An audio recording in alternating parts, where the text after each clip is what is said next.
However you are and whenever you are, welcome, good souls of the planet and beyond to Paranormal Now. I'm Alan B. Smith. Join us as we traverse the cosmic highway of paranormal portals and tantalizing turnoffs. Joining me tonight is author and Roswell UFO crash investigator Donald R. Schmitt. I'm very excited about the topic tonight, which would be Roswell UFO 1947 crash. And that is because after all these years, we really haven't dug deep into it. And I can think of no one better than Donald to do that with tonight. So if in the last 30 minutes of the show, you would like to call in and ask Donald your question, the Paranormal Radio app call-in line is 855 472 5483 or 85 KGRA live. And of course, during the show, please share your thoughts on Facebook.com/paranormalnow radio, on Twitter @paranormal_now, and on Instagram @paranormalnow. And also, there's some exciting news coming down the pipeline for UFO Monument Park. I won't share too much because I need to get confirmation from Tom Reed, but there's another addition coming to the park. And for those of you who are not familiar with the UFO Monument Park, this is in Sheffield, Massachusetts. We've talked about it many times on the show. Tom is a regular, and we've heard his story of his family close encounter, quote unquote, by others, abduction, left to be open-ended there. Tom and I have spoken about that quite a bit, and he doesn't seem quite comfortable with the label of abduction necessarily. But, you know, by all accounts, it seems to be what happened to him and his family, his brother and his mother and grandmother. So in this Berkshire's event, it wasn't just the Reed family that experienced this. September 1st, 1969, it was a series of areas in the Berkshires. So if you want to find out more about that, you can actually go on Netflix, and they did an episode on Unsolved Mysteries covering the Berkshires UFO. It was a great episode. I appreciated it, though it was lacking, I think, in quite a bit of backstory. There was some weakness in the investigatory approach.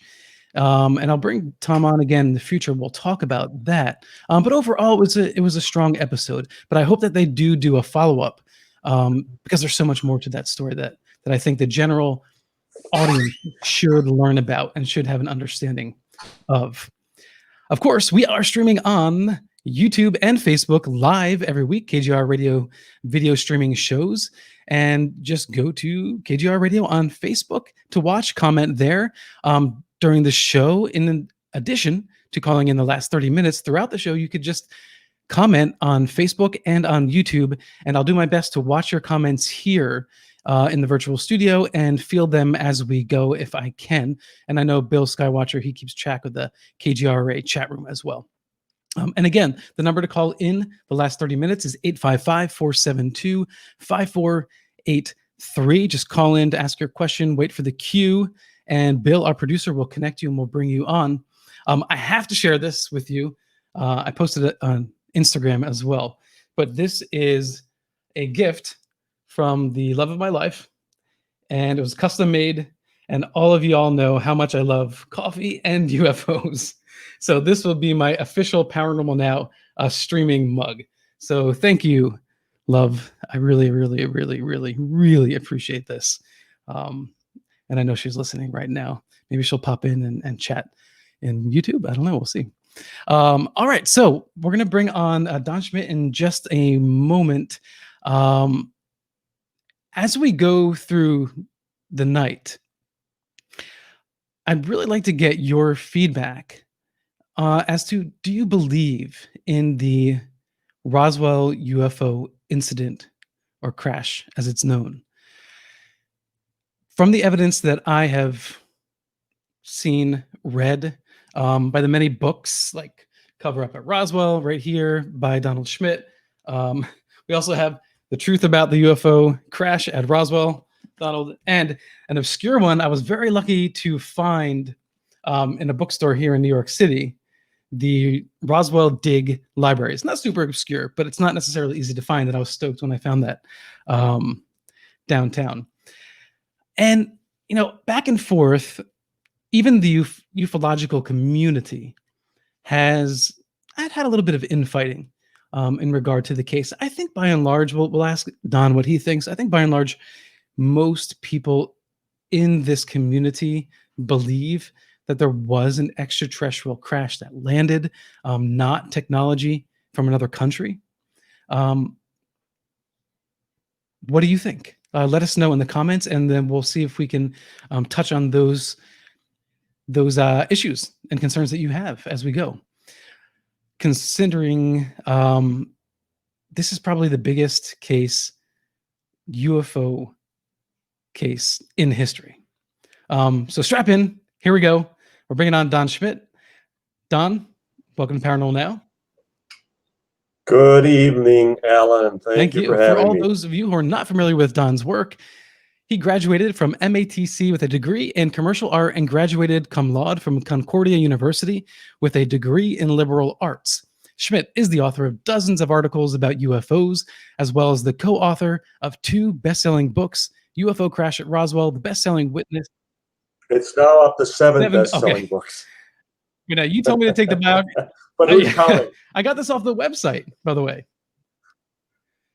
Well, I'll have to talk to our webmaster. My God. All right. Really, I hope he's listening, webmaster. All right. So 7. That's fantastic, Don. Great. Yeah, good for you. Yeah, very, very blessed. Also includes the chronological pictorial from Moonset Entertainment Group.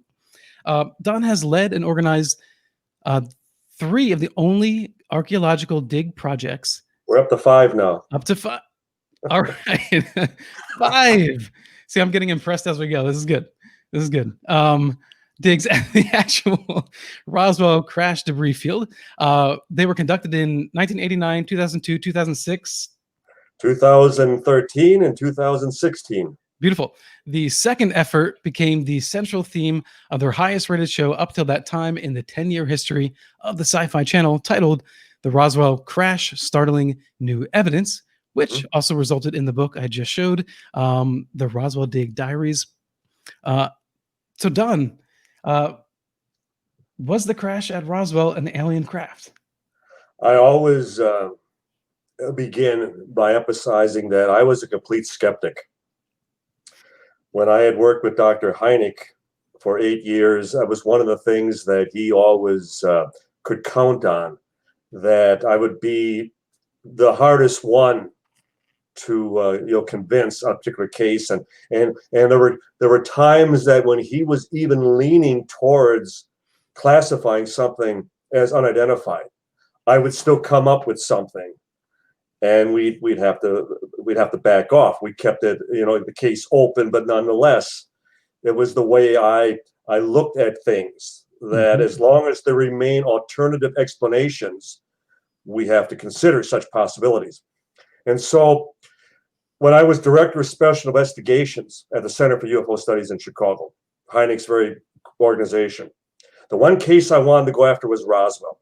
And I thought, we'd make a single weekend jaunt down to, the land of enchantment, and within a single weekend prove that it indeed was something conventional, something prosaic, such as what the government claims to this day. It was nothing more than a weather balloon device, that type of thing. And so that was in February of 1989. So I'm really dating, myself and the investigation. But nonetheless, when we started to actually talk to the first 10 witnesses who had handled actual wreckage, it didn't matter if they were civilian back at that time. It didn't matter if they were within, the media. It didn't matter if they were military, trained military, who at that time at Roswell were the first atomic bomb squadron. They were in charge of the atomic bomb. They were the best. They were the elite within the military at that time. They were selected because they were the best. And it didn't matter if it was, as far as these highly trained military personnel, or a child who happened to be involved back in 47. They described the exact characteristics of this wreckage. Well, Don, what is the best? What does that mean to you? As far as what they described, or no, what is the best as you describe the people? What does that mean? Oh, that whether as far as the 509 bomb group, charged of the atomic bomb, the first atomic bomb squadron in the world.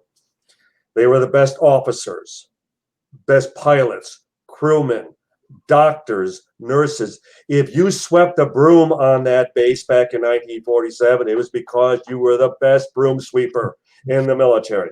You all had top security clearances because you were in charge of the bomb. Right. I love it whenever I especially lecture on college campuses, and often when the learned faculty are present. And I'll ask now, where was the first atomic bomb detonated? You'd be surprised, Alan, how often even the learned teachers will comment, well, of course, Japan. Well, how about right here? How about New Mexico? How about just 2 hours west of Roswell? And so one of the things that was always, was also tremendously interesting in the initial stage of the investigation was talking to all these elderly people as to the recollections of that first atomic bomb blast. And given that nobody knew what it was, they were told it was nothing more than an explosion at a ammunition depot many miles west of town, that type of thing. And then they'll hear them describe how the very next morning, the streets, their cars, their houses were all covered in this gray ash, and how they just, very casually just brushed it all aside, swept it away. Well, it was fallout from, Trinity site, from that first atomic detonation. Right. And my understanding is at the time there was there were the best protocols to protect those people, right? Yes, of course. And it's one of the reasons that they really weren't told as to the nature of the fallout until even the late 1980s. And then the government finally conceded that the people of New Mexico had been exposed to a very dirty, their word, dirty radiation. Exactly. Right. The rate of cancer through that region is extremely high. And I'm talking about children, young people in their 20s and 30s. I'm talking about where typically you see elderly people who are in blood thinner, Coumadin, for example, and you'll see they just bump an arm and it pools up with blood right below the upper epidermis. Yeah. Because of the blood thinning effect. Well, I'm seeing in New Mexico constantly men and women in their 20s and 30s with, that blood pooling in their arms, suggesting that, something clearly still in the ground, right, still in the water. And, I've made 150 trips to New Mexico myself in these past 30 years. But it always weighs in the back of your mind, especially when you're using the water. Well, especially because you're in that region. You spend a lot of time there, and you've gone out on site as well. And as one of the personnel on the base told us, when it was suggested, that they just overreacted to what had crashed north of town, that they had this knee-jerk response. And then he laughed and he said, we had enough excitement. We had the bomb. We didn't need to, create any, flying saucer scenario back at that time to attract even more attention. We knew we had Russian spies breathing down our necks as it was. So, which made also perfect sense. So the more we talked to these people, I went from where I was a total skeptic to where when I'm asked now, Don, do you believe? And I say, no, I don't believe, but I'm 99% convinced. Because through the course of our investigation, we have gone through the entire process of everything from a Japanese balloon bomb to even a Japanese atomic bomb, V2 rocket testing, as far as Nazi technology, Russian technology, errant rocket test, even a broken arrow You know, the thought that maybe we had a, you know, a stolen atomic bomb that had been recovered, that type of thing. And we have not been able to come up with a single conventional explanation. So we are left with precisely what the eyewitnesses to the very deathbeds have described to us. And the wonderful thing, again, talking to civilian, media, and military, it's as though they're all reading from the same script. Their descriptions, their accounts are identical. Except for where they contradict themselves on occasion, which you've exposed as well. Precisely. And those typically were witnesses or alleged witnesses who would come to us. They would approach us. And, well, you know, you forgot to talk with me, you know, or so-and-so really would like to talk to you, and we would get a referral from somebody, you know, in the family, the relation, that type of thing. But more times than not, we had to find these people. We had to seek them out. And then typically their reaction was, my God, how did you find me? And why do you think I was there? Why do you think I was involved? And after we would be able to demonstrate their presence, their alleged participation, even then they were extremely reluctant. In many cases, it took us years to get specific people to even confide to us. And so it just demonstrated the burden of what they were covering up, of what they were withholding even from their families. Are you And familiar? then how often we would get deathbed testimonies as well. Yeah. Are you familiar with Area 51 by Ann Jacobson? Yes, yes. And the problem with that amendment, that addendum in her book, as far as, and that's all it was, and her single source, he was on ABC Nightline in promoting the book because he was anonymous up until that point, and ABC determined who he was. And he would then make the comment that it was a theory on his part and he was only trying to help her sell books. But the thought that, as suggested, that Dr. Death, Joseph Mengele, from Nazi Germany, had been somehow captured by the Soviet Union, and that Stalin then ordered him to come up with 13-year-old mutated children, right? Yeah. Who would then pilot a recovered a Nazi Horton flying wing, which also is not a historic fact. First of all, Dr. Mengele was not captured by the Russians. He did escape to South America. That's an historic fact. He married, as far as on one of the Brazilian beaches, he married a beautiful Brazilian woman. He lived out the rest of his life and he died there. And then as far as the Horton flying wing, all of the prototypes have been destroyed by the Germans before the fall of Berlin. We have one of the prototypes, which is on display at the Smithsonian. And it's nothing more than varnished wood over bicycle frame. Right. That's all it is. Yeah. Hardly in an aircraft that could fly all the way from Mother Russia to then crash with mutated 13-year-old children in the central part of New Mexico. And then as I posed the question to Annie Jacobson, which of the 13-year-olds was flying, for example.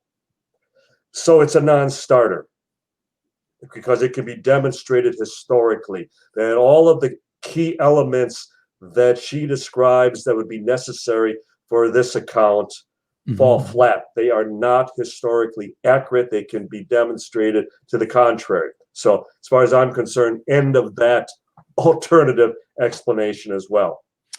Don, I'm going to jump in here with a question from Rodrigo. Do you want disclosure, or do you like the UFO mystery as it is?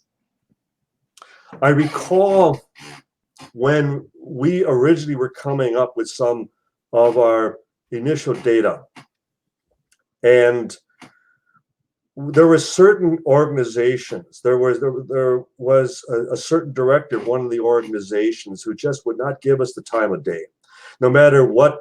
When I was working with my first partner, Dr. / Lieutenant Colonel Kevin D. Randall, and no matter what new evidence, no matter what new witnesses we provided, it always fell on deaf ears with this individual. So I finally took him aside and I said, well, what is the problem? And he went, Don, if you guys solve this, you'll put us out of business. And it's like, you mean that's all it is to you, a business? You want to perpetuate as far as the mystery, so to speak, because it continues to fill your coffers, so to speak. And it's like, I want to solve this. I want to get on with the rest of my life and get on to something much simpler like cancer research or something of that nature. So, no, believe me, every time we have had a breakthrough, every time we have had a potential lead as to physical evidence, whether it be photographs, film, wreckage from the crash site, that type of thing. It was all with the high hope, the anticipation that this may finally be the smoking gun. So by all means, we have sought as far as closure, finality on Roswell for as long as we've worked on this. And the most frustrating thing right now is just about every first-hand witness is now departed, is gone. Right. World War II generation, we have little hope of coming up with any additional first-hand testimony. So now we're talking with families. Now we're working as far as on potential evidentiary leads, that type of thing. Mm-hmm. But we feel that we need to wrap it up because we feel in many respects we've taken it as far as we can. All right, Don, so we're going to take our first break. When we get back, I'd like to know if you did indeed get the collective smoking gun. This is Alan B. Smith for Paranormal Now. When we return, I think you'll discover that there is so much more to this story than you typically see on social media, tweeted about, what have you. And I assure you that Don will be very enlightening. This is Alan B. Smith for Paranormal Now on KGR Radio. Stand by. We'll be right back.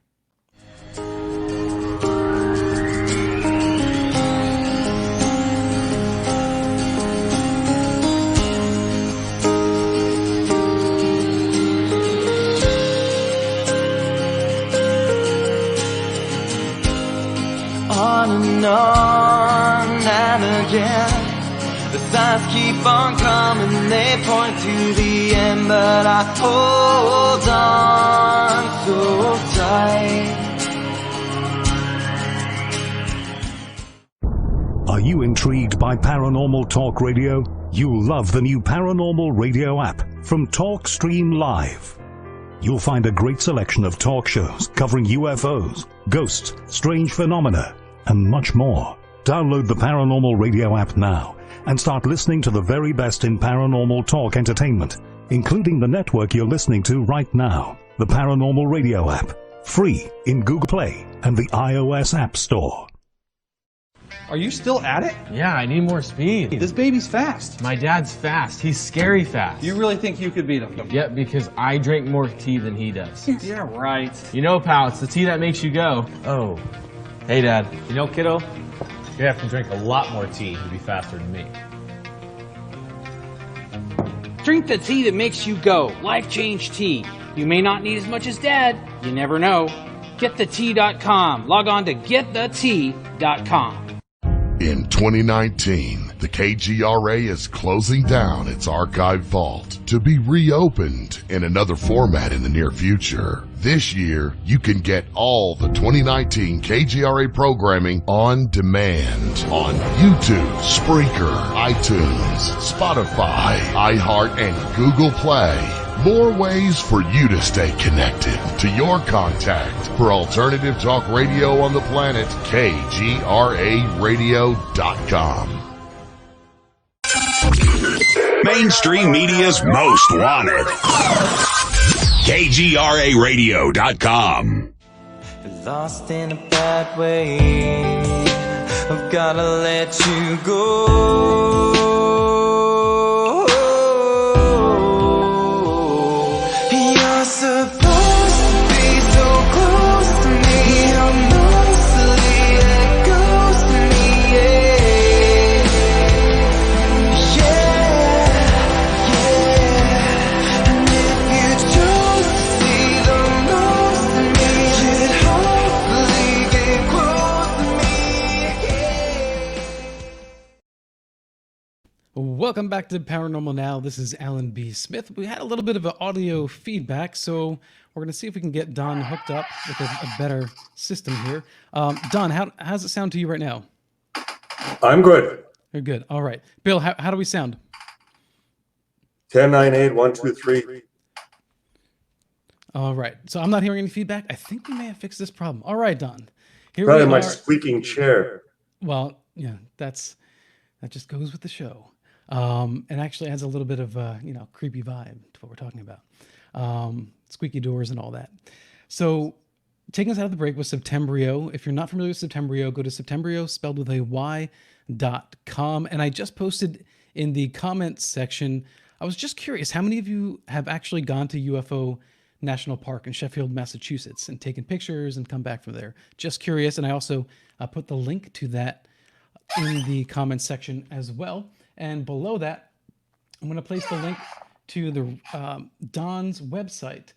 And Don, what year did you officially start looking into UFOs? Or maybe better yet, when were you first curious about it? Through high school. And I had seen a copy of a book called Flying Saucer Serious Business by the late Frank Edwards. And there was a particular chapter entitled Who's Driving? And I was just captivated by the idea that not only were we dealing with a UFO phenomenon, but that there were occupant sightings, that there were observations of actual pilots, crew, in relationship to landed UFOs. So to me, it was, we're having had a curiosity with science fiction, but never an avid reader on the topic. This was real. This was the idea that if we were indeed being visited, we're talking about the biggest story of the millennium. Now, when you approached the Roswell topic, you said you were skeptical. So were these two separate, ideas in your head that yes, extraterrestrials could be coming here, but Roswell may not be the one? When the first book on Roswell came out in 1980, I had really no desire to purchase the book, read the book. 5 years later, I had even written a paper that I just could not accept that something of that magnitude could be kept a secret, that the very thought that the United States government had in their possession, the physical remains of a craft and bodies. And so that just, as you're correct, Alan, in that it was a distinction. It wasn't a final decision against the UFO phenomena as much as it was the thought that our government wasn't good at keeping secrets. Mm-hmm. And as a result, why aren't we hearing a lot more about this crash, so to speak? So, right. So in your work, I think one of the most enlightening aspects is that you do uncover the sort of game that the military, DOD plays. And there's a skittishness about their tactics to deflect, detract, explain away. Can you take us to the beginning and how all that started? Well, one of the misnomers that people in general have is that when the Roswell Army Airfield put out that famous press release that they had actually captured a flying saucer on Tuesday, July 8th, that it was some type of overreaction on the part of the military, of the base commander, Colonel William Blanchard at that time, or his head of intelligence, Major Jesse Marcel, or even the public information officer, Lieutenant Walter Hott. And the crash happens late evening of July 2nd on a ranch in the high desert of New Mexico. The ranch foreman by the name of William Brazel, W.W. Mac Brazel, he doesn't even report it to the authorities until Sunday, July 6th. It's a holiday weekend, 4th of July weekend. But whatever he brought in to display at the sheriff's office, and the sheriff in turn contacting the Roswell base, it was important enough that they alerted the base commander. And the base commander then doesn't just dispatch a couple of low-rank grunts, to go investigate it, humor the rancher, check it out. He sends out his two head of intelligence, Major Marcel, head of intelligence with the 509, and Captain Sheridan Cabot, the head of counterintelligence, in the event it's something foreign, which is demonstrating that they could not identify it. They did not recognize the wreckage. Now, Cabot, he was counterintelligence corps. Correct. And he wasn't stationed in the area at the time, was he? No, he was at Roswell. Oh, he was. Okay. Yeah, he denied it. He denied it for many months that we were visiting with him personally, until we were able to document it, and even contacting his own ranking officer, Colonel Doyle Reese. But was he before the crash? Was he working? Where exactly was he working out of? He was working out of Roswell. In fact, his office adjoined Major Marcel at headquarters. Oh. Okay. So he was there. And in fact, his two other counterintelligence non-commissioned officers were Lewis Ricketts and John Williams. And both of them confirmed Cabot being there as well. So Blanchard, going up the chain of command, he contacts, his boss at Fort Worth, Brigadier General Roger Ramey. Ramey is on leave at the time, 4th of July weekend. He was in Denton, Texas for the dedication of a plane, visiting with family. So it was his chief of staff, Colonel Thomas DeBose, who then contacts the Pentagon. So I'm able to demonstrate the chain of progression. The fact that they now have contacted the Pentagon about what has come to their attention in Roswell. So DeBose contacts the Pentagon, and who should call him back but the Deputy Director of Strategic Air Command, General Clements McMullen, who orders him to have Blanchard have some of the wreckage immediately brought to Washington. Washington has wreckage in hand by late Sunday evening, July 6th. Right. When do they put out the press release? Tuesday at noon Mountain Standard Time, July 8th, a full day and a half later. So they had time to look at this. Plenty of time to decide what to do. And they took a chance. They realized that because the rancher had already talked to the press, that it already had gotten out. The wire services were already trying to put out the story. So they couldn't just deny anything. They couldn't deny the crash, so they decided, as they had learned well through World War II, first you build something up, then you tear it down. They created the straw man. They first admitted it, and then, we made a big misidentification. It's nothing more than a weather balloon with a radar reflector kite. And this is a psychological technique. Precisely. And if you get the press to bite. They take it and then run. And by the next day, it was accepted as gospel. It worked. What's also curious is that they only allowed, from a room full of reporters, one newsman by the name of James B. Johnson from the Fort Worth Star-Telegram to come into General Ramey's office and take the pictures of the substituted weather balloon device. So it's, again, all staged. It's all contrived. Major Marcel, who was ordered to pose with the pictures, he's then ordered to stay overnight, not go back to Roswell. He's ordered not to say a word to the waiting reporters, things like that. The rancher, Mac Brazo, he's been abducted by the military and he's kept at the base in Roswell for 5 full days. And the base commander, Colonel William Blanchard, he announced he's going on leave. So the first eyewitness, he is in this housing, in this house, right? For 5 days. What are they doing to him? They kept him what they called the guest house. The building is near where the front gate originally was located, but it was all fenced off. So they essentially had him, as he would tell his neighbors afterwards, he felt like he was in jail. And he described how they kept him up all hours. They asked him the same questions over and over again.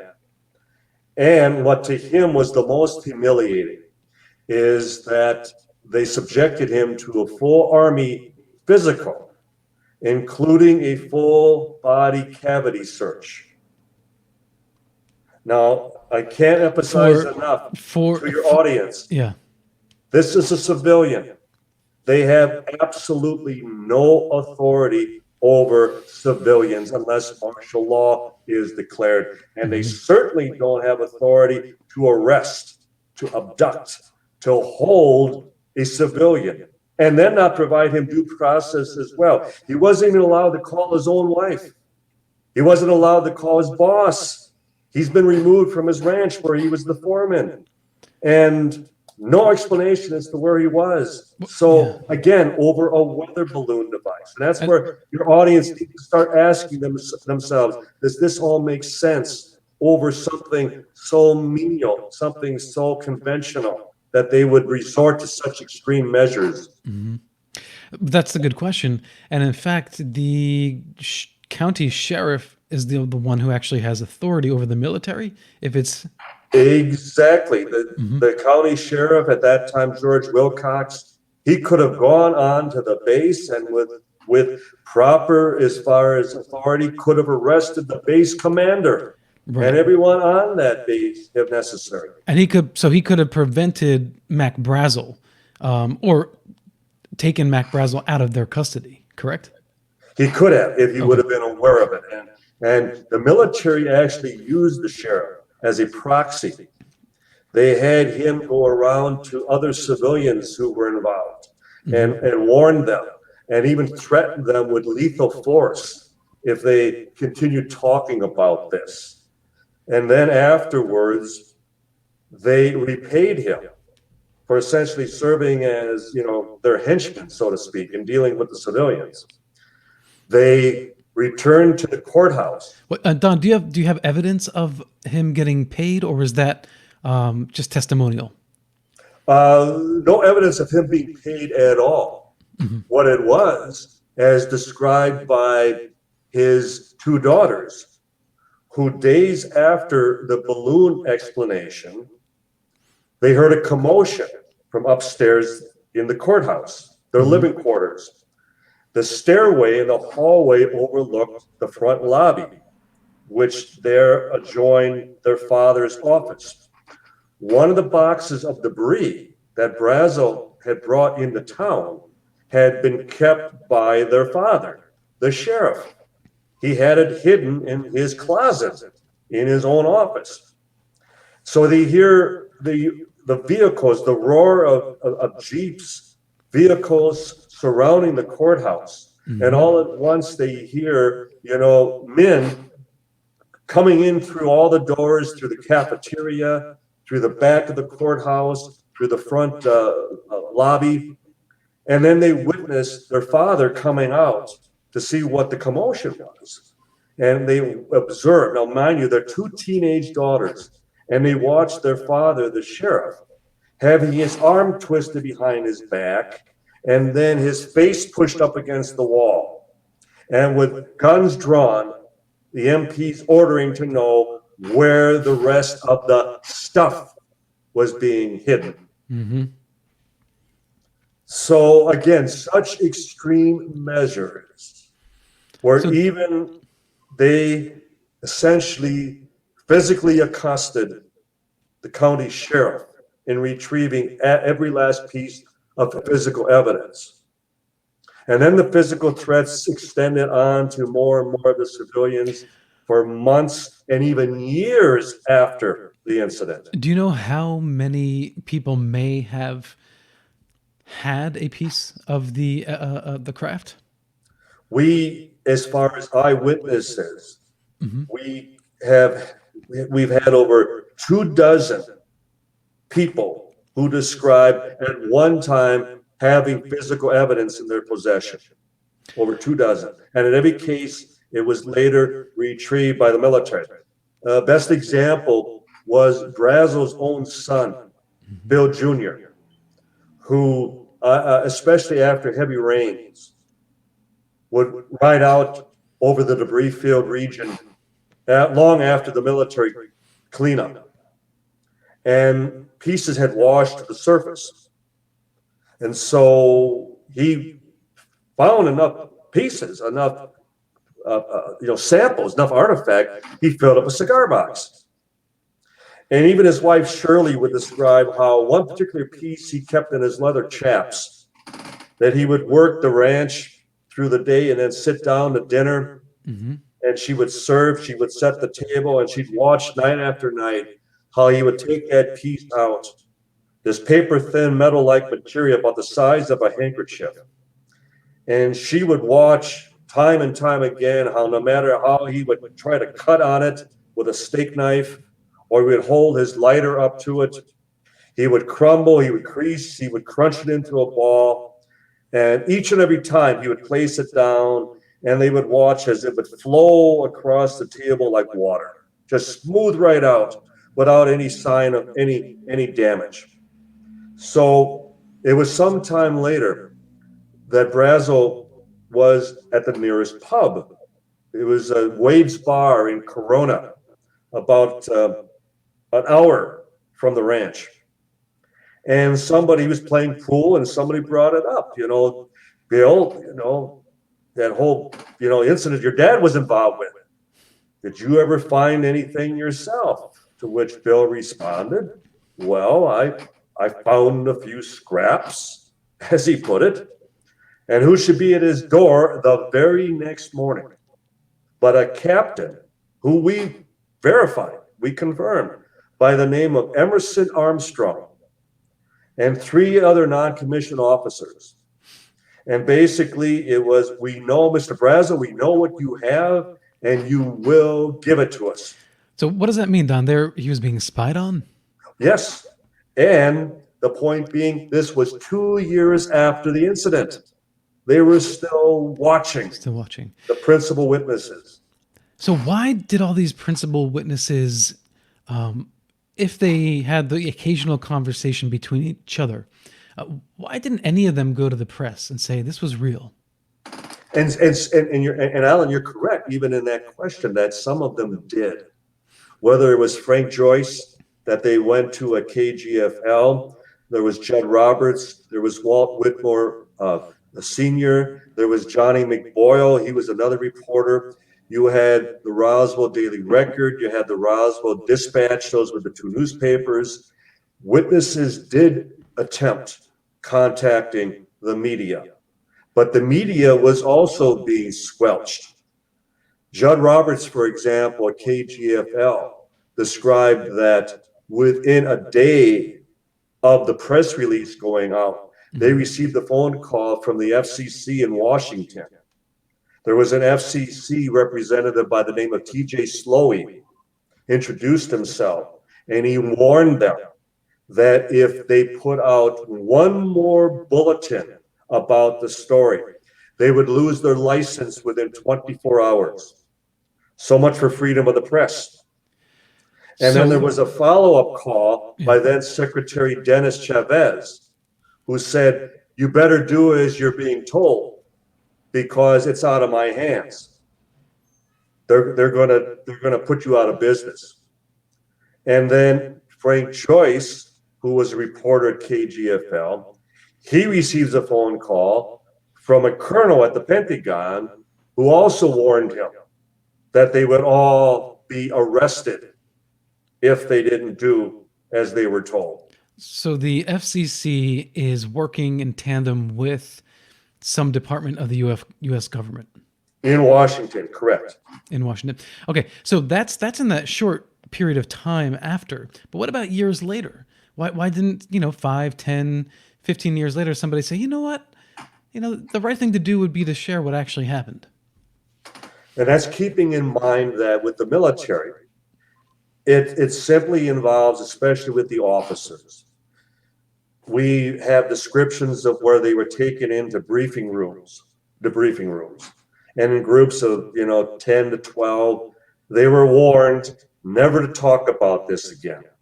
Ramey, for example, Colonel Blanchard's boss, told his own chief of staff, Colonel DeBose, I don't want to hear you ever bring this up again. The personnel at Roswell were told, you'll be reading about this from Leavenworth prison if you ever talk about this again.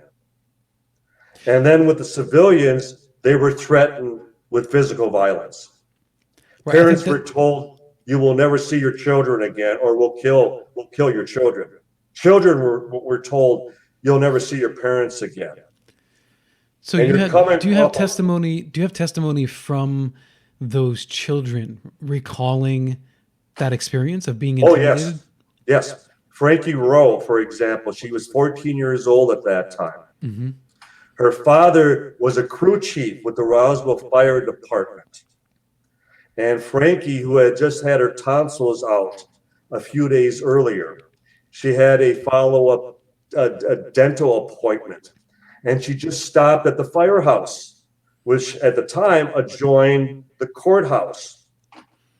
And they were fully aware of what had been reported just outside of town, that there was all this talk about this crashed flying saucer. Right.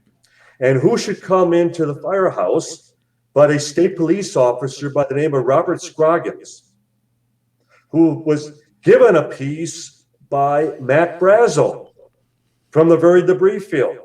Nobody's able to identify this, and Scroggins, the state police officer, said, well, I'm on my way home, and I'll stop in Roswell, and I'll talk to some of the authorities there, and maybe they don't recognize it. So there was this handkerchief-sized piece of the memory material, and Frankie got to inspect it.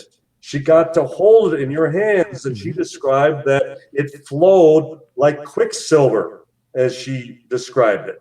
Again, it flowed like water between her fingers when she was holding it. It just smoothed right out no matter what you did with it. That night, there's a knock at the door. Her father was still at the firehouse. Her mother and her younger sister were home. And an officer, who we also identified as Lieutenant Arthur Philbin, arrived at the Dwyer. That was her maiden name. Arrived at the house, and they demanded, she was with a number of MPs, they demanded to know where Frankie was. And the mother pleaded ignorance, while Frankie and her young sister Dottie were hiding in the bedroom. And they listened to them threaten their mother, over and over again. And then all of a sudden, the bedroom door swings open. And there's this officer with this heavy Brooklyn accent. And that's who Philbin was. He was from New York. Former New York State Police. Seems like the right person to recruit, And he was a big, hulking man, 6'4", 250 pounds, big booming voice. We talked to his very son, and he confirmed, yeah, that's what my dad would have done, and how he, with the baton, over and over again in his hand, and Frankie, if you ever say another word about this, we will take you out into the desert, and you will never see your family again. Believe me, especially coming off of World War II, the zeitgeist of the time, it left an impact. These people weren't, willing to risk the wrath of the government, especially given what had just happened in New Mexico just 2 years before with the atomic bomb. Well, Don, in regard to a piece of the craft, one question I have for you is, one of the descriptions I hear is that it's like aluminum foil, but it's unbelievably hard, which seems impossible.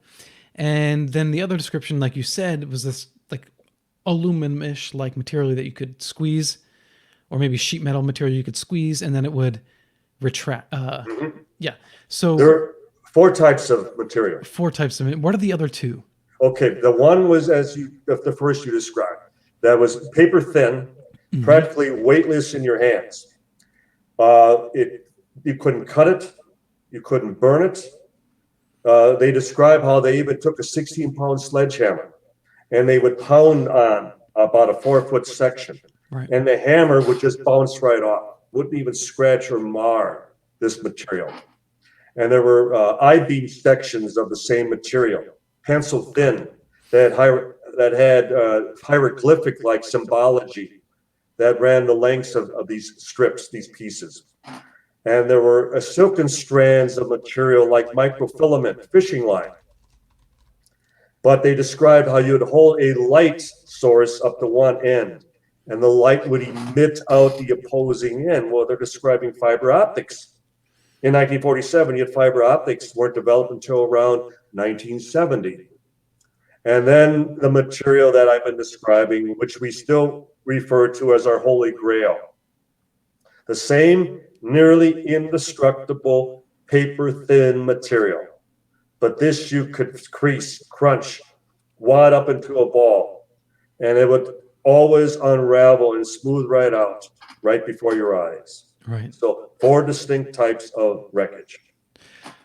Now, in the news, we've read recently about this apparent recovered material from, I think, the Roswell crash. And now, do you believe that is? My understanding, the backstory is somehow it was given to Art Bell, then to Linda Moulton Howe, and then to Bigelow. Right, Robert Bigelow, who I know personally and we've worked with in the past. So okay, so that provenance correct? It is, okay. but it's for that very reason that it's very problematic.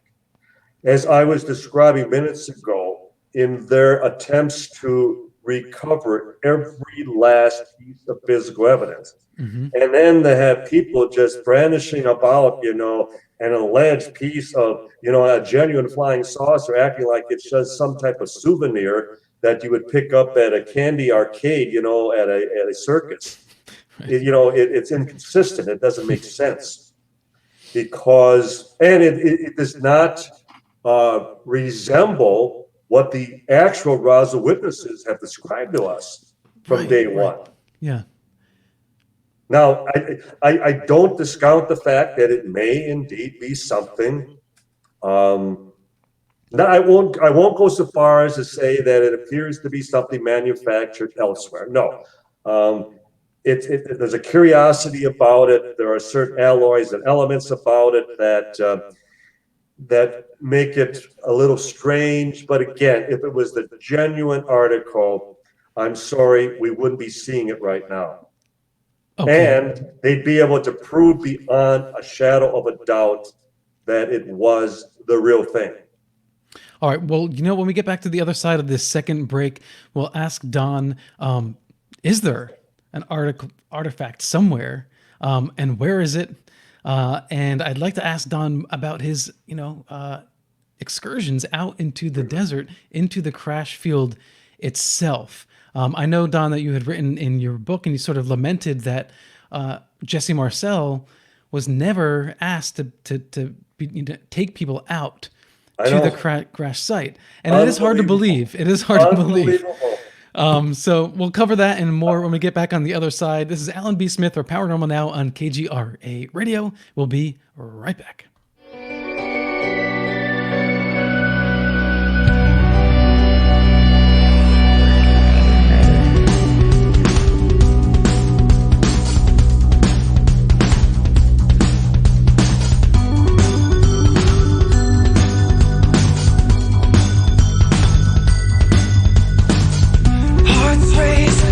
The future, coming still efforts to deceive.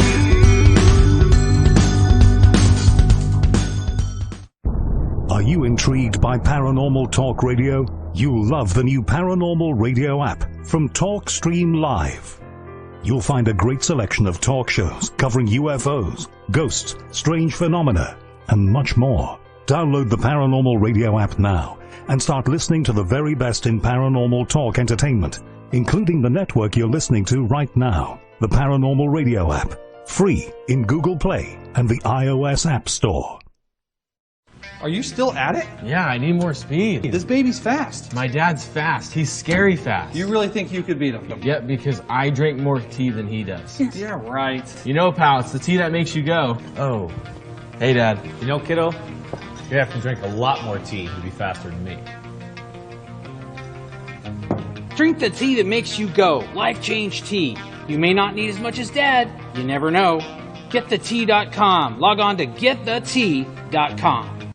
In 2019, the KGRA is closing down its archive vault to be reopened in another format in the near future. This year, you can get all the 2019 KGRA programming on demand on YouTube, Spreaker, iTunes, Spotify, iHeart, and Google Play. More ways for you to stay connected to your contact for alternative talk radio on the planet. KGRAradio.com. Mainstream media's most wanted. KGRAradio.com. I try to capture how I feel and tell you the whole truth, but there's so much to be said, so I just leave you small clues. But now I'm burying my soul, and my soul loves you. Tell me last things, tell me last things, tell me last things, tell me last things. Welcome back to Paranormal Now. This is Alan B. Smith. My guest tonight is Don Schmitt, and taking us out of the break was music by Septembrio. And some interesting news. Septembrio is participating in a video project that my wife and I are working on. And well, I'll just say it now. It's a documentary, but I won't give out too much information. But in time, I'll give you more as we go, and we continue with filming and really weave that story together. It's going to be very, very, very interesting for all lovers of the paranormal. Coming up in the coming weeks, we have Melanie Kirchdorfer, and she is an experiencer during the Berkshires event. She was also featured on the Unsolved Mysteries episode. And then Micah Hanks from the Gralien Report is joining us September 6th. So far, it's going to be shaping up to be a good fall season. And I'm very proud and happy to say that my father will be joining us on October 31st, Halloween, as the historian that he is, to discuss the history of Halloween. So I look forward to that. It'll be the first time he joins us on the show. So, Don, is there any evidence out there, anything physical that we can look to?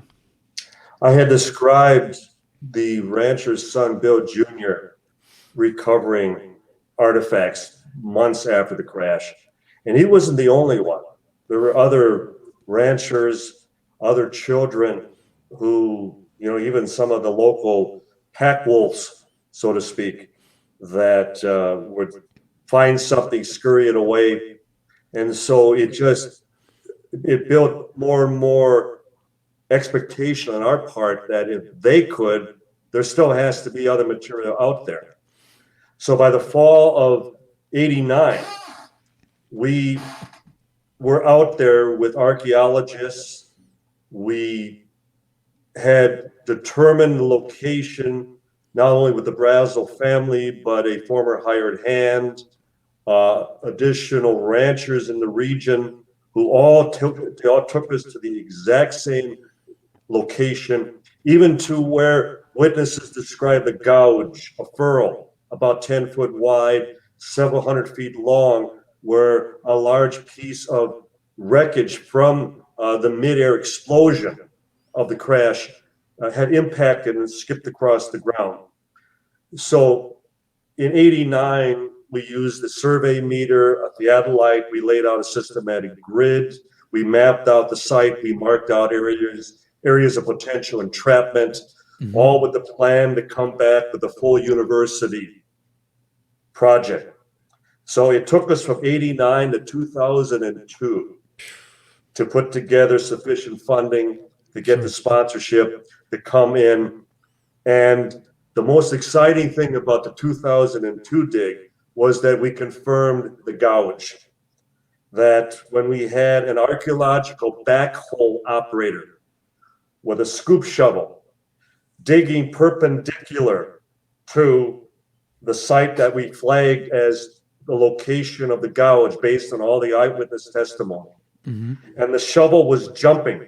It was as though it was hitting a loose pocket of sediment.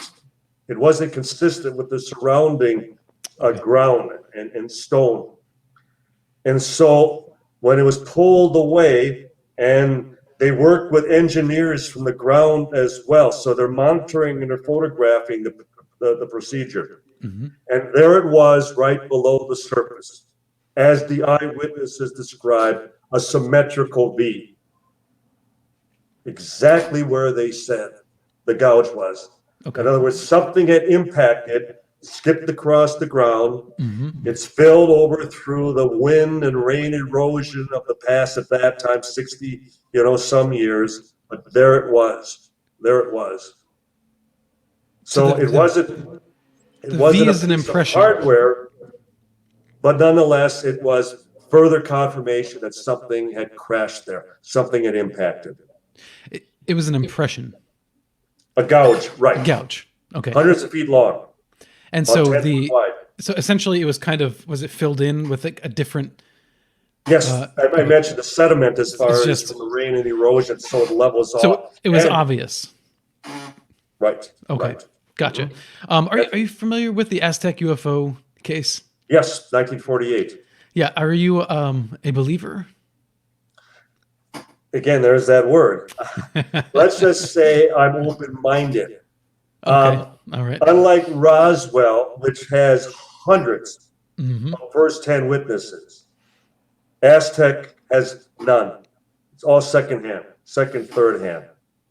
And I think I would have given up on Roswell many years ago, if not for the fact we had all these first-hand witnesses.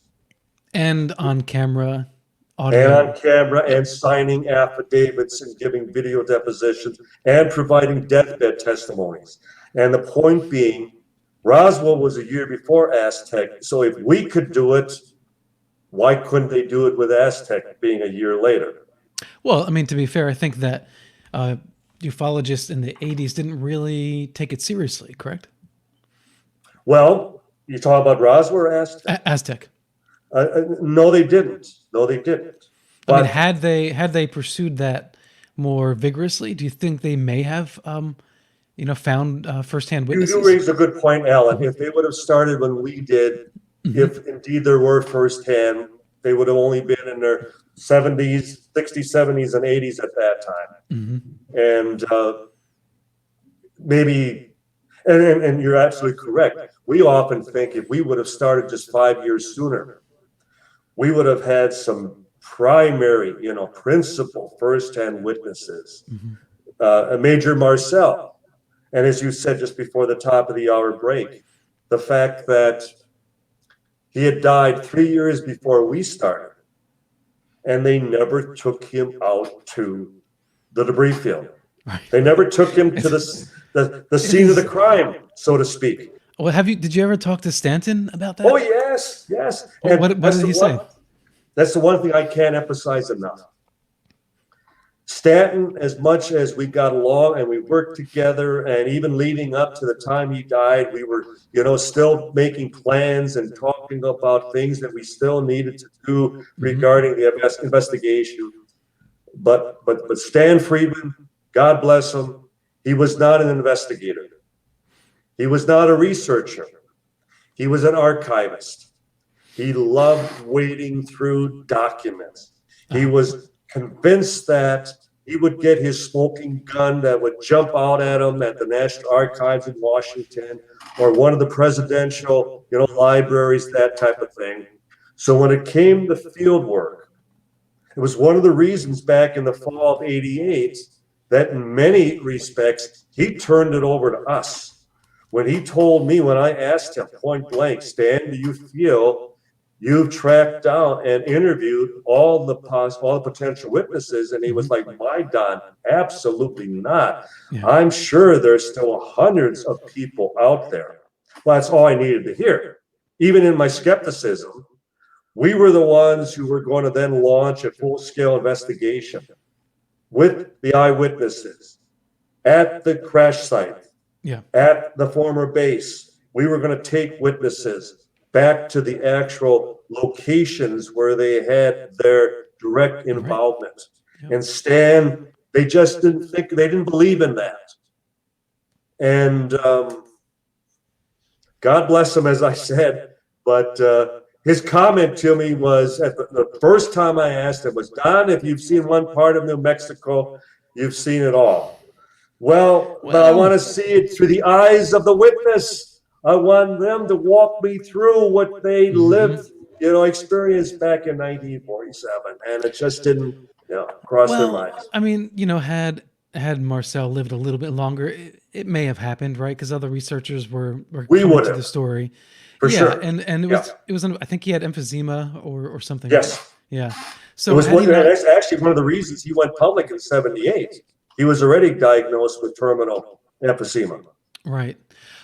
So at the site, so that is in a sense physical evidence, right? There's this gouge, and how wide was the gouge again? 10 foot. 10 foot. That's big. Yes. And that in itself, and balloons again of any sort do not create gouges in high desert, fieldstone and limestone, very little topsoil. So this was again something that actually came down with a considerable force and was able to sustain, and remain in one piece as it skipped across the ground for hundreds of feet. It would have shredded a balloon to bits if that would have been the case. Exactly. And I find it really odd that years later, as they, tweak their story, their cover story, why wouldn't they, since they changed things around anyway? And their excuse was, hey, we couldn't tell you about this this weather balloon because it was actually measuring nuclear explosions in the atmosphere to see if the Russians were exploding, nuclear weapons. And I should add, it failed miserably. It failed. Project Mogul, you're talking. It didn't work. Mogul, it didn't work. No. But and even then, so why wouldn't they just say, you know what, we had to cover that up. That's one thing. But the reason there was so much debris is, maybe we were testing something else. I mean, or did they have nothing else? A plane crash, anything that they could have used? Why stick to a neoprene balloon, or even the most skeptical person would have to say, how does that jive? In our own investigation of exploring the possibility of some type of testing that was going on, and especially in New Mexico, again, the history, you're talking about all the testing of the captured German V-2 rockets at White Sands Proving Grounds in Alamogordo, New Mexico. You had ongoing atomic research at Los Alamos. You had the 509 bomb group stationed at Roswell. So it was the hotbed of military activity, of testing at that time. But also in that situation, you had more Russian spies in New Mexico for that very reason. So they would conduct their tests elsewhere. Okay. They weren't drawing more attention, as I said at the beginning of the show, to New Mexico when it already was the focal point of all our enemy spies at that time. Now, it's a 4th of July weekend. Most personnel are on leave. They're with their families away from the base. And if you've ever seen pictures of the debris field site, it's high desert. It's out in the central a part of New Mexico, Lincoln County. It's totally unobscured by anything. No trees, no caverns, no sinkholes, no mountains. It's wide open range, high desert. Okay. The fact that when Brazo, the rancher, first reported it, there had been nothing else reported missing. That was the reason the military reacted the way they did. It wasn't like, there it is. Now we can pounce on it. Now we can get there before anyone else. The point being, also, if the crash took place the late evening of July 2nd, the rancher doesn't report it until Sunday, July 6th. It's been out there for over 3 full days out in the high desert, covering an area of almost 3/4 of a mile long. Nobody was looking for anything because if they were, they would have found it even before the rancher. So if they lost a piece of important top secret hardware, they would have sent scouts out or somebody to try to find this thing. Is that what you're saying? Absolutely. And again, in the high desert, unobscured by anything. And as we ourselves have demonstrated numerous times in flying over the area in small planes, in helicopters, once you are airborne, you can see for 50 miles.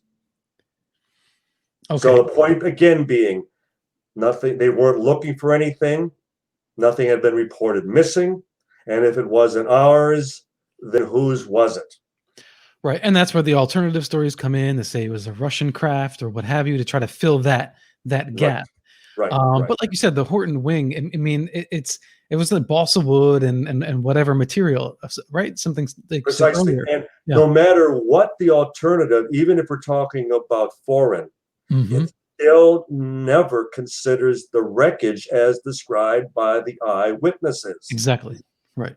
They always discount that. They always ignore that aspect, which is to us the most important aspect of it, the fact that the material was so advanced that nobody could identify it.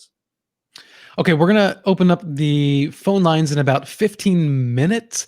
So if you want to call in and ask Don your question, call 855-472-5483. That's 85-KGRA live for the Paranormal Radio app phone line. And let Don know what you think, or ask your questions away. There's no better person, I think, to touch on this subject than Don. So Don, who else in the field do you have respect for who has researched the Roswell incident that you communicate with regularly and so forth? Well, my writing partner, my investigative partner is Thomas J. Carey in the Philadelphia area. And he's just his doctorate dissertation away from his PhD in anthropology. And he certainly is, my trusted partner and a wonderful writer and very passionate as to his involvement with all this. Dr. David Rudiak, who has spent years working on the Ramey memo, which is the telex that General Ramey is holding in 4 of the photographs, and one in particular with the text of one paragraph facing the camera. Mm-hmm. And Rudiak convinced that it actually reads the victims of the wreck and makes reference to the disc recovered in 2 lines. So clearly not talking about a balloon device of any sort, talking about, actual occupants, crew of, this disc, that type of thing. And Dr. Donald Burl. When you say convinced, is there ambiguity there? Yes, because the problem, for example, with the Ramey memo, it's the same thing as many of the scientists, many of the archaeologists, many of the scientists involved, for example, even in NASA, working on the Shroud of Turin, as far as the alleged burial cloth recovered that suggests, it's the actual burial cloth of Jesus Christ. And Studio Macbeth in New York, Ray Downing, when the History Channel had hired them to come up and actually create 3D imagery of the man on the shroud. And they had the same problem with the shroud as we have with the memo. And that once we learned that the actual negatives of that press conference still exist, and we would do, electronic scans, increasing the PSI as far as even beyond the negative itself. But the problem we always had, just as they have with the shroud, that as you enhance the image, as we enhance the letters, we also enhance the noise factor. In the case of the shroud, the weave, the fabric of the fabric, and in our case, the grain of the photograph. Mm-hmm. And so what they did with the shroud, they came up with the new programs, the new technology that shave away the fabric one layer at a time until you have nothing left but the figure of the man on the shroud. We're now attempting to do the same thing as far as with the Ramey memo. In other words, let's shave this. We're still working on that. Oh, yes. Oh, yes. In fact, there's going to be some new testing coming out this fall. So because it again is one of those potential smoking guns that as the technology continues to improve, we have to keep revisiting. We have to continue going back to it because it, especially if that line, victims of the wreck, is indeed there. And that is there. You believe that? I believe it is there because one of my colleagues suggested, well, the Ramey memo is like chasing, faces in the clouds. Mm-hmm. And to me, that's rather foolhardy in the sense that, well, but you're talking about verbiage. You're talking about words in a telex. First of all, you're talking about only 26 possible letters. And then it has to also be as far as correct grammar. It has to be as far as constructive, full sentences. So in other words, it has to all come together. It has to make sense. And the way Dr. Rudiak and Dr. Donald Burleson, who has also worked on the Ramey memo, Ron Regier, who is a former NASA engineer, he also spent a lot of time working on it. Their consensus or their evaluation is that it indeed does read victims of the wreck. And so I accept as far as their analysis, their conclusions, with the hope that we'll get even more in-depth corroboration down the road. So it was not a weather balloon? Of any sort, no. Of any sort, no. Okay. And keeping in mind that on July 8th of 1947, they put out, I always come back to, who started the very concept, the very notion that this was the recovery of a flying saucer? But the government / the Army military at that time. They're the ones who made that claim back in 1947. We didn't. 5 hours later, they explained it all away as just being a Rowan weather radar target device. And in September of 1994, they expanded on that. They came out with a new theory that, well, it's the same type of balloon, but it was part of a Russian spy device called Project Mogul. But what nobody ever comes back to is the fact that it's the same balloon. It's the same balloon material. It's still neoprene rubber balloons with radar reflector kites, wooden sticks, reflective foil, string, and masking tape, off-the-shelf material a 5-year-old child would recognize. Yeah. And here we are in 2020, and we're still asked to believe that the people who were in charge of the atomic bomb couldn't recognize a balloon. We have a question from Rodrigo, and that's, why not use AI to reconstruct the image? Excellent, Rodrigo. Yes, I could not agree more. In fact, a professional photographer by the name of Jack Rodden, he's passed away now. When we were working with him on the scans, that was the one thing that we discussed at some length. Why don't we design an actual program, an AI program that will read the memo? In other words, it's not open to interpretation. Correct. Allow, as far as, again, there's only 26 letters. There's only certain words that will, grammatically, as far as actually come together, constructing full sentences, and then be consistent, from sentence to sentence as far as part of a telex.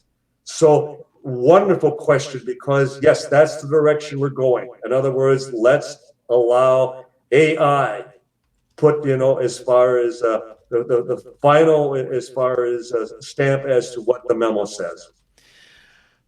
Okay, so now we have the gouge in the desert. What else did you find there that was compelling? Within the last 5 to 6 years, there have been metal fragments that have been recovered, principally by our geologist who works with us, Professor Frank Kimbler, who's head of the geology department at the Military Institute of Technology in Roswell.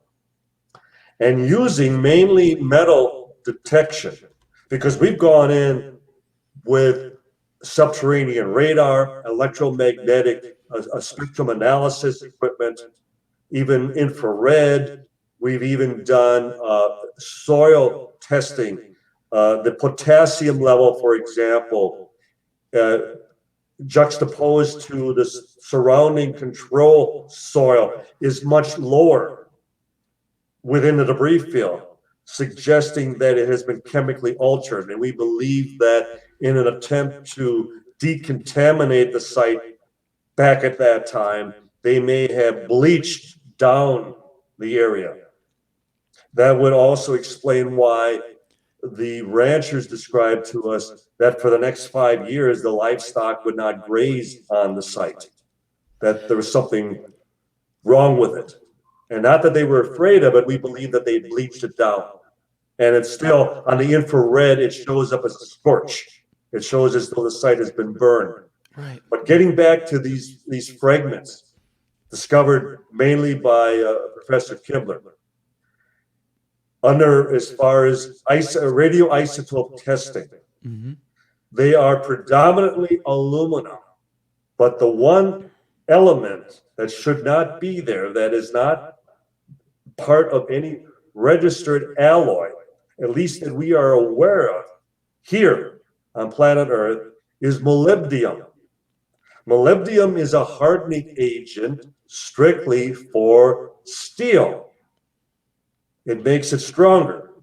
Well, with aluminum, it makes it more brittle. So it shouldn't be there.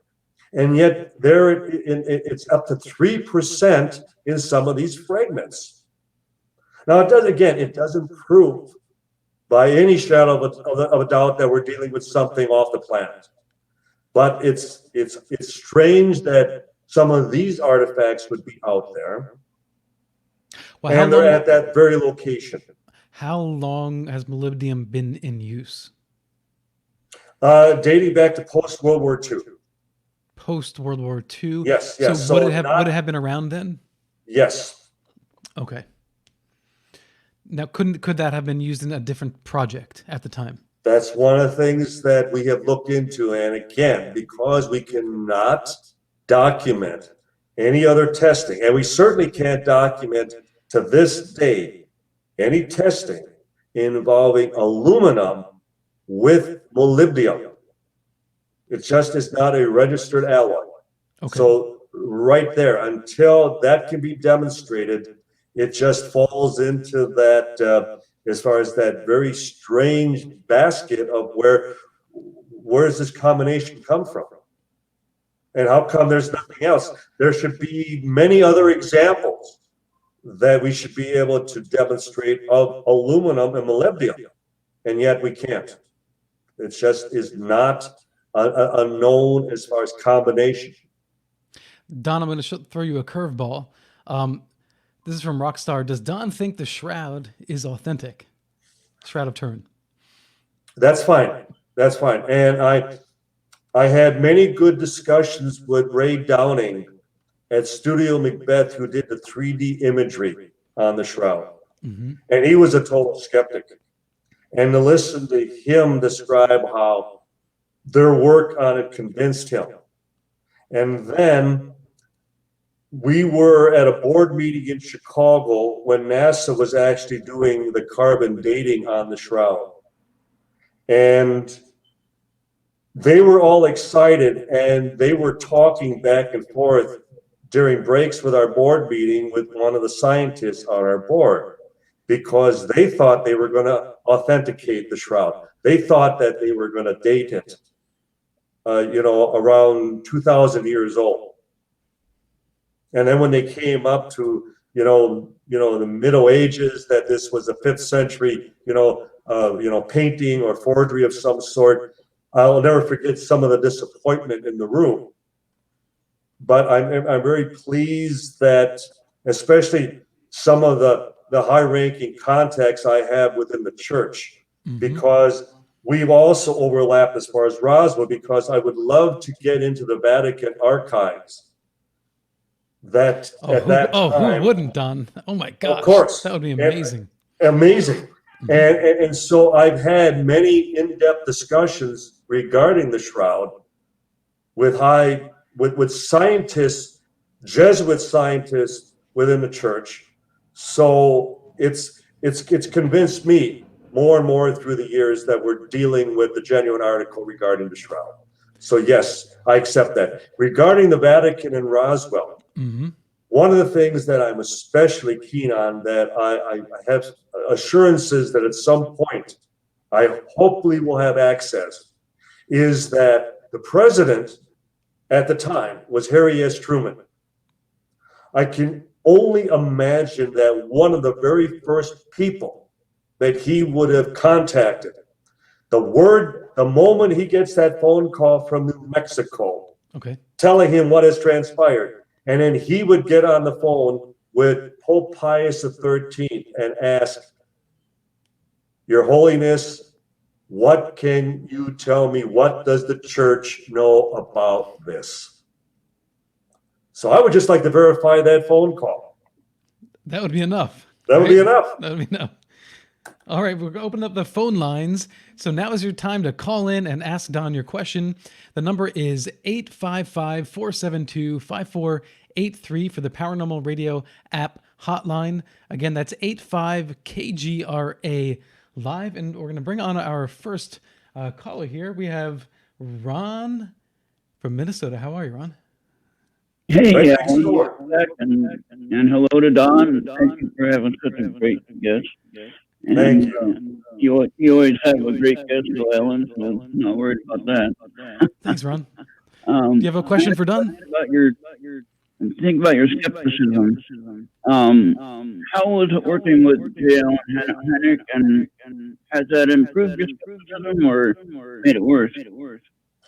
I could not be more fortunate in having worked with Hynek, not only as my teacher, mentor, my scientific director, but truly as a friend, because he loved field work. He loved being on the battlefield, so to speak. He loved being in the trenches.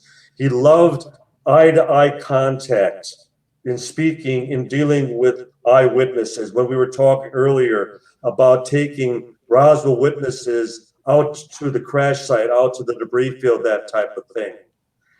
And to me, there's nothing greater than recreating the experience, reliving it through their eyes, that type of thing.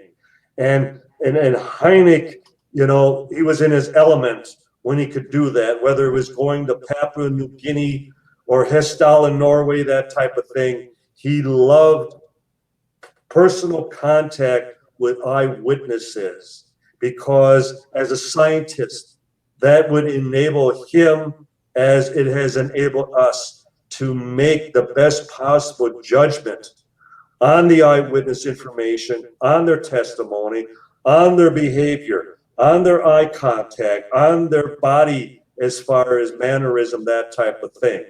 So you become the authority. It isn't just a skeptic who is reading through a report and then, you know, drawing, you know, a conclusion from just reading words. We're with the actual witnesses and we have a movie running in our heads. You know, we're actually reliving it as they describe it to us. And that's where, that was probably the best thing that Hynek, you know, taught us. You know, always go to the actual location, because then you become the authority next to the actual eyewitness, because you have placed yourself in their shoes. You have relived it through their eyes. And I will never, you know, think otherwise. And for all these years thereafter, I still insist on it with any of the investigators who also work with us. I like that. So you are more of a believer than a skeptic. Now I would say I'm convinced. I'm not a believer. I'm 99% convinced. Yeah, it sounds like Don doesn't like the word believer. I don't, because to me that's like a dogma of faith. Yeah. All right. That was a great question, Ron. Yeah, very good, Ron. Great guys, and we'll see you next time, hopefully. And thank you both for taking the call. Have a good night. All right. Thanks, Ron. Have a good night. Thanks, Appreciate Ron. it. So yeah, where did you where do you think you picked up most of your skills? Was it Hynek? You know, what makes you the best investigator that you can be? He would always tell us, Hynek would always mention to us, never lose that little boy wonderment. And I see absolutely no chance of that waning or becoming any less. I think one of the things I loved about Hynek was his passion. Mm-hmm. That even to the point that he was as sick as he was, that he still wanted the final solution. You know, even when they removed the tumor from his brain and he was in the recovery room at the Moffitt Clinic in San Francisco. And even then he was tossing and turning, and why can't they tell me? Why can't they tell me even now? In other words, it was still foremost in his mind. He had, you know, he was dying, and you know, that's all he was concerned about was, I still need to know before I still have time. And I think it's one of the reasons that in many respects, when we had our first archaeological dig back in '89, and it was just 3 years after Hynek had passed away. And his wife, Mimi, was with us. She was part of the project, part of the dig. And she had been with us at the Center for UFO Studies, and in many ways, she ran the office. We would be out in the field working, and you know, she kept as far as the coffee hot back in Chicago, that type of thing. And as often as we were out at the site for 4 days working, and if she said it once, she said it a dozen times when she commented, Alan, Dr. Hynek, Alan would be so proud of you boys. And again, to me, you know, that's all I needed to hear. That if he would have still been alive, he would have been there with us, even at that age. And I'm going to, as long as I take a breath, you know, if it's the last thing I finally, you know, draw a solution to in my lifetime, it's going to be Roswell. I think that's quite moving, actually. And you have not given up. What other physical evidence, or any really solid, convincing evidence is there? Well, a deathbed testimony is admissible in a court of law here in the United States. It's considered, it's accepted as physical evidence. And we have over 24 deathbeds where even in our presence, or to their spouses, their children, to even doctors, where they confided within days, within hours of their passing, as to what happened. Sergeant Homer Rowlett, for example, he was just about to be wheeled into the operating room for open heart surgery, and he waved his daughter over to his gurney, and she leaned down, and he very weakly, very weakeningly, very quietly said, "You know how they talk about a flying saucer crash back in Roswell in 1947? Well, I was there. I've never told you this before, but we were part of, you know, the recovery operation. I saw the craft. I saw the bodies. They weren't from here, and one was alive." Now, it isn't just Homer Rowlett who provided that deathbed testimony. The 24 that we have all invariably all describe the same thing. Well, it tells us that you know, the clock is ticking for us, and you know, let's make the best of the time that we have here. And if you're interested in these fields, it just makes sense to not give up. And I appreciate that. And for the younger people out there, and as I think I alluded to earlier, Don, you know, there's often a sentiment that Roswell's been done. It's old. There's nothing new there. Look elsewhere. What do you say to those people? We the new book that is just out, Roswell: The Ultimate Cold Case Closed, where we basically present our day in court, our opening testimony, our opening statement, our evidentiary, all of our eyewitnesses, all our deathbed testimonies, and then our closing remarks. We have had dozens of people tell us that, what you just said, Alan, that we thought we knew it all. We thought we had heard everything about Roswell.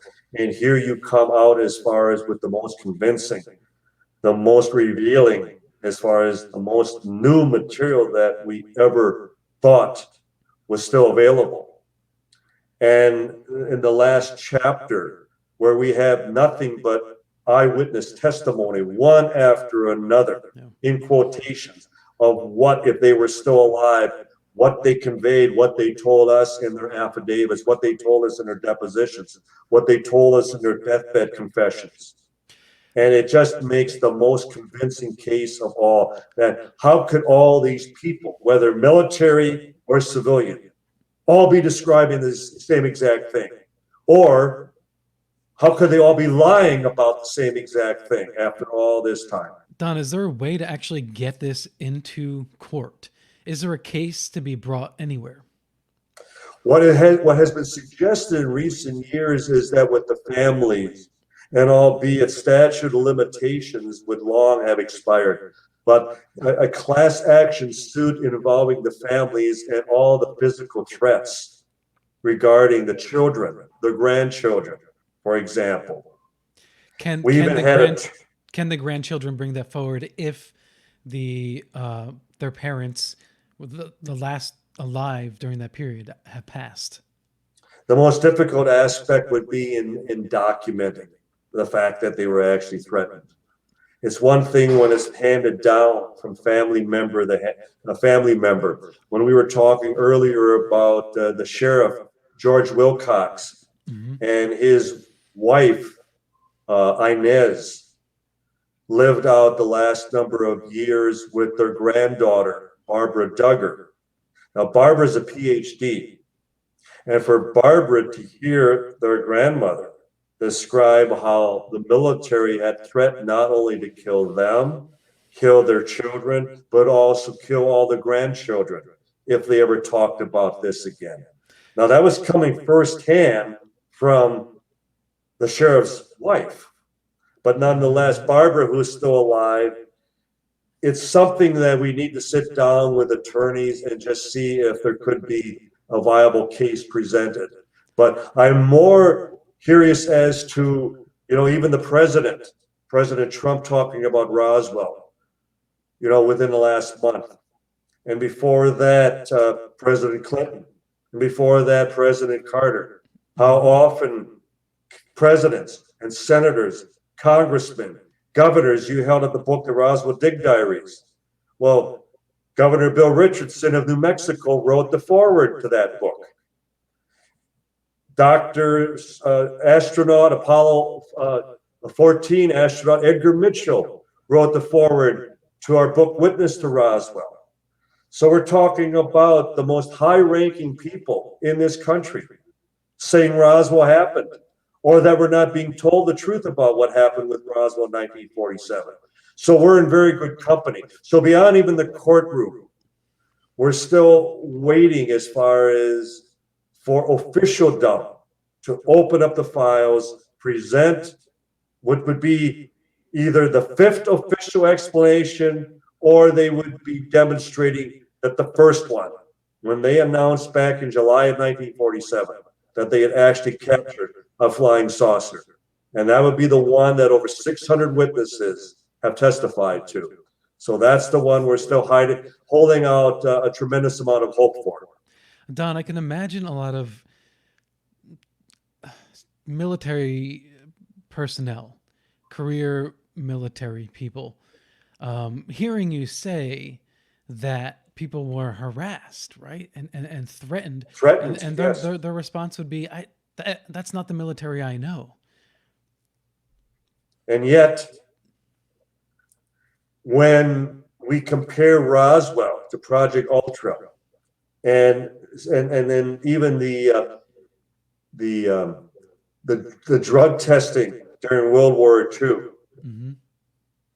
and some of the other techniques that were utilized, I'll cite probably the best example, Alan, and that was immediately after Trinity. How expendable the military were. They were detonating atomic bombs, and they were sending ground troops in the ground zero within minutes after the tests. They were flying aircraft directly through the mushroom clouds, not to check the effect on the pilots and the crew, but on the instruments. So they have a long history of demonstrating that people, even their own, are guinea pigs, are truly expendable. And as a result, I don't think it's a far stretch to ever accept or believe that they would threaten people into cooperating, when to them, the greater need was the containment of something that would threaten national security, something that was classified top secret. Again, the military, that's their function. You speak on a line. One of the things that we heard from officers at Roswell over and over again, whenever they had a situation involving a breach of security, there was no trial. They just took you out in the desert and you didn't come back. Yeah. I have a question here from Spencer Lewis, and that is, what do you fellas think about Corso and Burns' book, The Day After Roswell? What's your thought on? I know Bill Burns very well. I would consider him a trusted colleague and friend. And I interviewed the late Colonel Philip Corso on 2 separate occasions.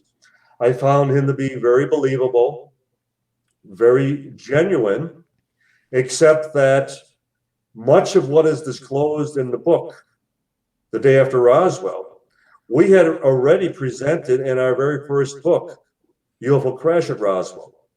And that point being that the military/government doesn't manufacture anything. Everything is assimilated out into the private sector. Every tank, every plane, every rocket, every ship is, manufactured by private corporation. And the same would have been the case with Roswell.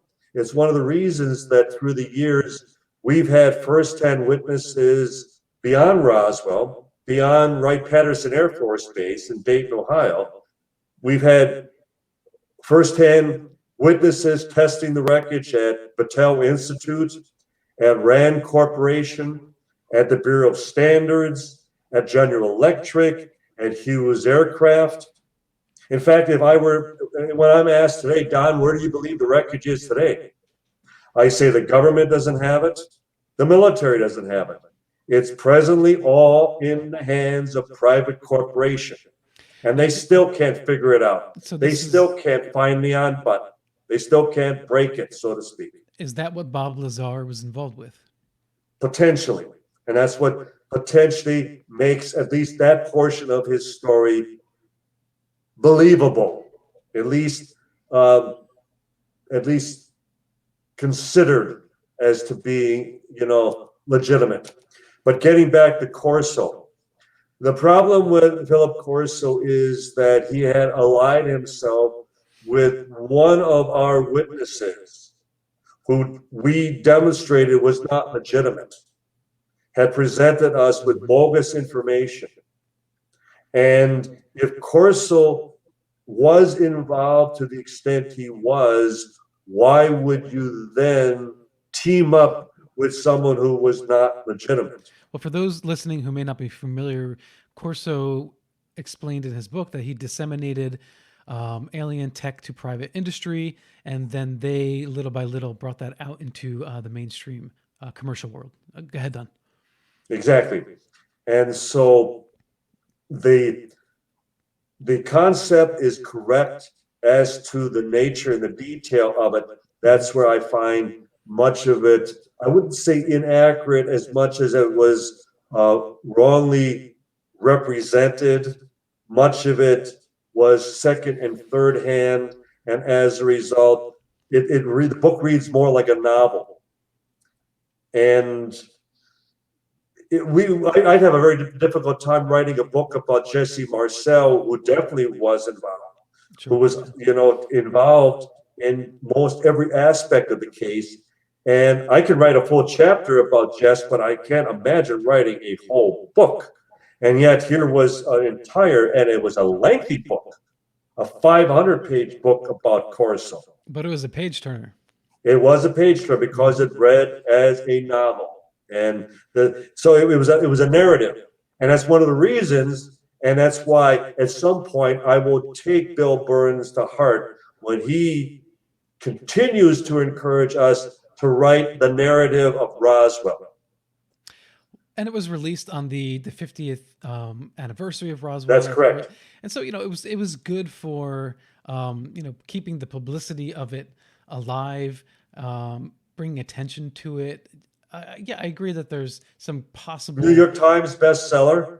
But what was curious to us, Alan, was that when our first book came out in 1991, you name the show, we did it.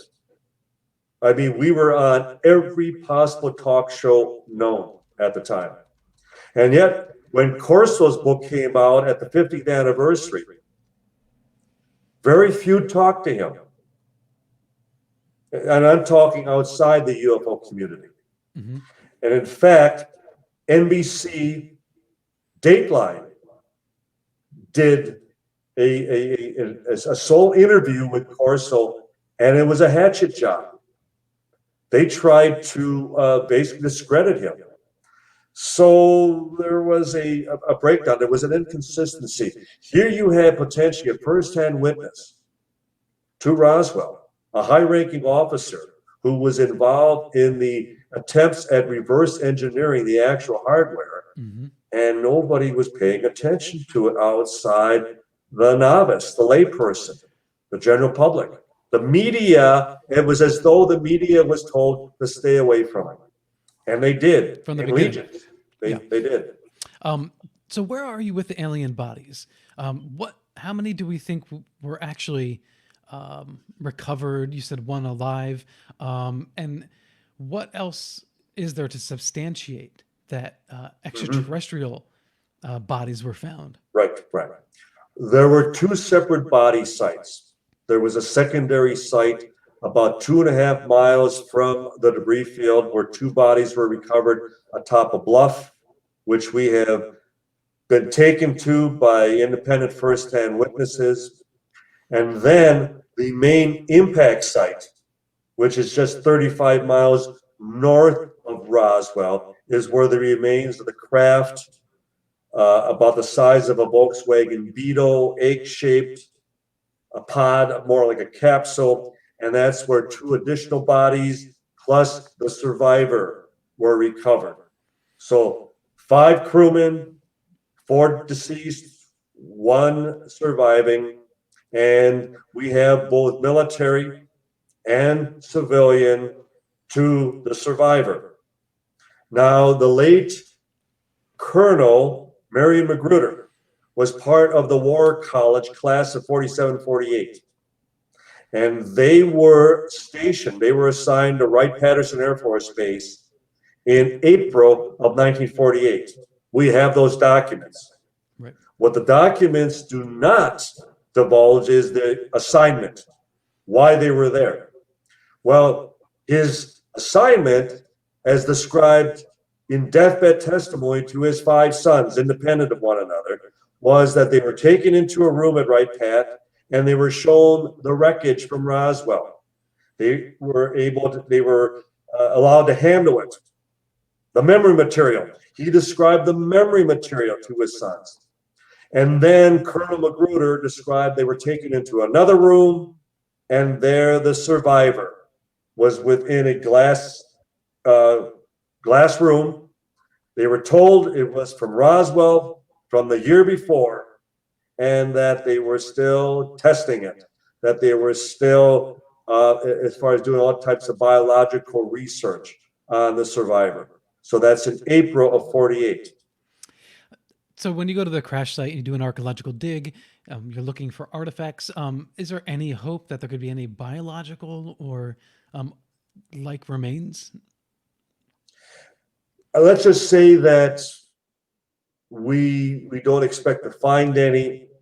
The area is certainly there's a prevalence of coyote and certain other animals that, in fact, even the secondary body site at the debris field, from the debris field, it's been suggested that because those bodies were out there for a number of days, they have been exposed to the high desert heat as well as to predators. Well, that would be presuming that the predators, I mean, like extraterrestrial biology, whatever that might be. That's why they were still there, because they quickly, retreated from those bodies. So, but no, we would clearly be open to as far as such biological remains, but we're still more keen on the hardware, the physical, as far as remains of the craft itself. Don, thank you so much for joining us tonight. I really do appreciate it. It was my pleasure, Alan. I hope to do it again, and thank you for your interest and time as well. Thank you, Alan. Absolutely. And do you have any advice for younger and upcoming ufologists? Well, I'm one of the old hardware, nuts and bolts investigators. I want to be able to hold it in my hands. And as a result, so many of my colleagues who had preconceived theories, they set out to then prove, those theories, and there's nothing scientific about that. Go where the evidence takes you. Go out and get your hands dirty. Be part of an archaeological dig. Talk to witnesses And there's no such thing as a case being too old. You can always go back and reinvestigate, and you'll come up with new information. So join as far as the rest of us in actually going out, trying to make a difference. Is it almost a spiritual search for you, Don? No, because I would consider myself very spiritual. I'm very religious. So, and I make a distinction between the two. It's not where I've substituted one for the other. But I look at it this way too, Alan. If we're wrong about Roswell, if we're wrong about UFOs in general, it doesn't change anything. But if the skeptics are wrong, if the scoffers, the bunkers are wrong, it changes everything. Right. And I want to be in that race. And then when we finally are at that finish line, I want to be there. When there is final disclosure or we finally prove it, I want to be, at the finish line. All right. Well, cheers to the finish line. Don, have a good night. Thank you so much. Thank you again, Alan, for having me. Thank you. And thank you, everyone, for tuning in tonight. You are most appreciated. And as a friendly reminder, you can sign up for the Telepath. Just go to KGR Radio website. And every week, every so often, you get an email with some of the most trending and hot topics in the paranormal and ufological community. And as always, I have to thank our producer, Bill Skywatcher. Thank you for your constant support week after week, especially as we go through some technical tweaks along the way. And a special shout out to Carol Carl, who has been back on the mend. Your visual presence is much loved, as is your amazing voice, Carol. So thank you as well for your constant support. Check out her program, Behind the Obsidian Curtain, on KGRA Radio. And until next time, everyone, live in the mystery. Be well.